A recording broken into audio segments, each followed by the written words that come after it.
Bonjour et bienvenue. Voici notre rendez-vous hebdomadaire de décryptage de l'actualité économique et géopolitique en mode affranchi.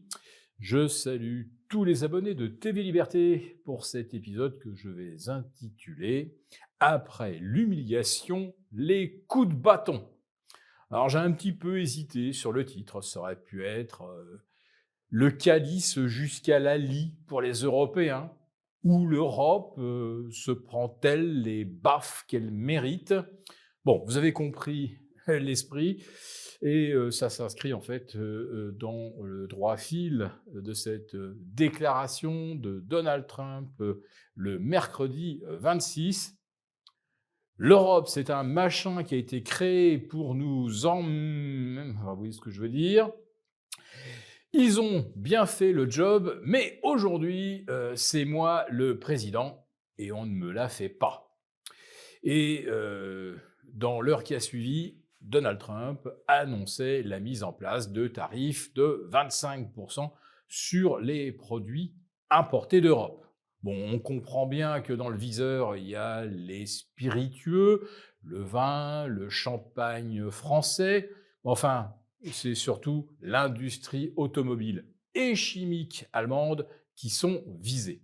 Bon, les marchés n'ont pas tant réagi parce qu'on s'attendait évidemment à ce que une telle annonce soit faite. Par contre, sur le timing, alors là, c'est très très symbolique.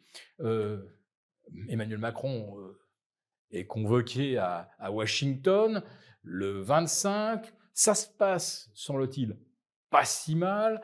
Emmanuel Macron se vante même d'avoir convaincu Donald Trump d'inviter Zelensky à la table des négociations.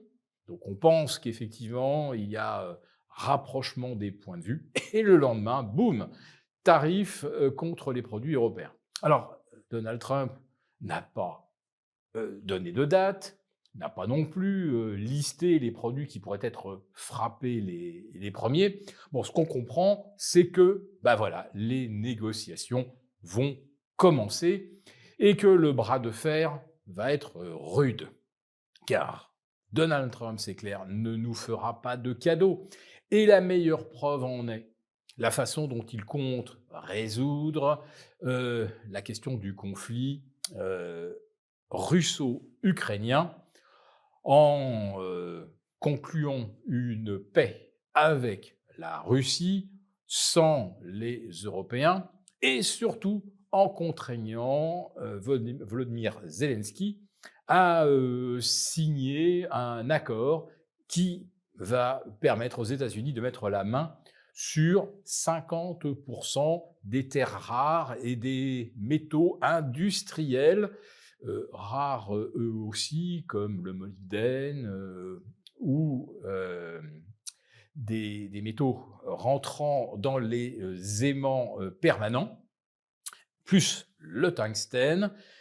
Bref, les États-Unis ont mis 120 milliards sur la table pour aider l'Ukraine. L'essentiel de cet argent, en fait, a servi à l'Ukraine à commander des armes aux États-Unis. Donc en fait, les États-Unis se sont presque donnés à eux-mêmes ou à leur industrie de l'armement 120 milliards. En revanche, ça va être aux Européens de payer les pots cassés, de financer la reconstruction de l'Ukraine. Mais attendez, c'est pas fini. Ça sera également aux Européens de garantir la sécurité de l'Ukraine, car Trump l'a également dit.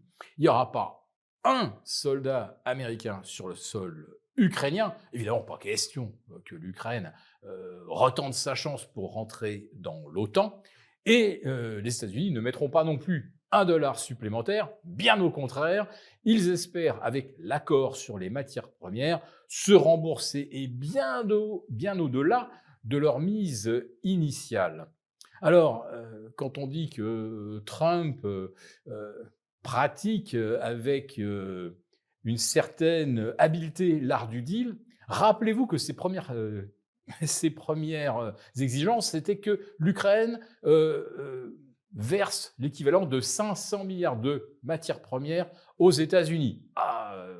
Refus évidemment de l'Ukraine, de l'Europe. Puis finalement, il conclut un autre accord, l'Ukraine livrera 50% des terres rares et autres métaux qu'elle extrait. Sauf que si, au bout du compte, l'Ukraine exporte 2500 milliards de ses richesses vers les États-Unis, si les États-Unis en touchent 50%, eh bien à la sortie, ça fera 1000 milliards, ça sera finalement 2 fois plus que les 500 que l'Ukraine se disait prête à refuser. La situation donc, c'est que les États-Unis vont récupérer des matières premières stratégiques et ce sont les Européens qui vont en quelque sorte sécuriser les lieux d'extraction dont les États-Unis vont bénéficier. Et nous, en Europe, est-ce qu'on va voir la couleur de ces terres rares, du molybdène, du tungstène? Vous connaissez la réponse, c'est quasiment non.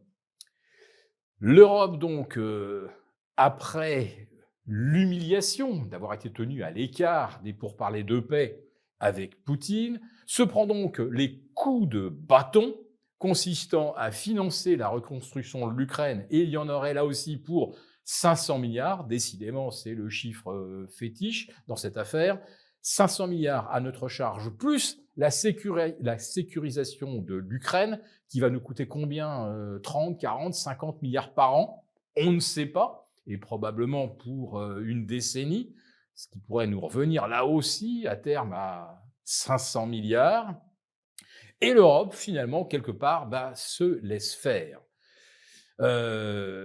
Trump justifie évidemment sa dureté envers les Européens par le fait qu'ils n'ont pas su faire respecter les accords de Minsk, qu'ils ont encouragé l'Ukraine à demander son adhésion à l'OTAN.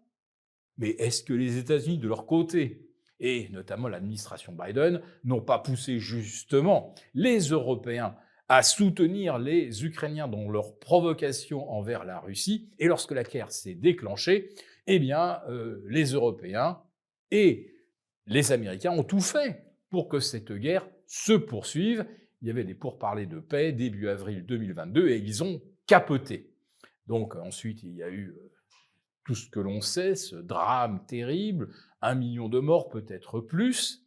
Une douzaine de millions d'Ukrainiens ont fui leur pays. Bref, c'est une vraie catastrophe, mais faire comme si les États-Unis n'avaient aucune responsabilité dans le conflit, et surtout n'étaient responsables en rien pour le sabotage de Nord Stream, avouez que là, quand même, il y a des choses assez mystérieuses. Comment se fait-il que les Européens ne ressortent pas, ne jouent pas cette carte du sabotage de Nord Stream, qui a littéralement coulé notre industrie européenne? Quel lourd secret les États-Unis détiendraient-ils qui fait qu'à aucun moment les Européens n'ont enquêté ou en tout cas n'ont voulu faire connaître les résultats de l'enquête sur le sabotage de Nord Stream, dont on a très bien compris que c'était une opération commanditée par les États-Unis. Pourquoi les Européens se taisent-ils ou alors gardent-ils cet atout pour éventuellement négocier une attitude beaucoup plus conciliante des États-Unis avec les produits européens? Nous avons conçu à votre attention un rapport spécial que vous obtiendrez gratuitement en cliquant dans le lien en description de cette vidéo. Un rapport spécial qui analyse toutes les conséquences économiques, financières et patrimoniales. Et bien sûr, ce rapport vous offre également des mesures, des initiatives à mettre en place très rapidement pour protéger votre épargne, celle de vos proches. Tout ça donc dans un rapport gratuit que vous obtenez en cliquant en bas de cette vidéo.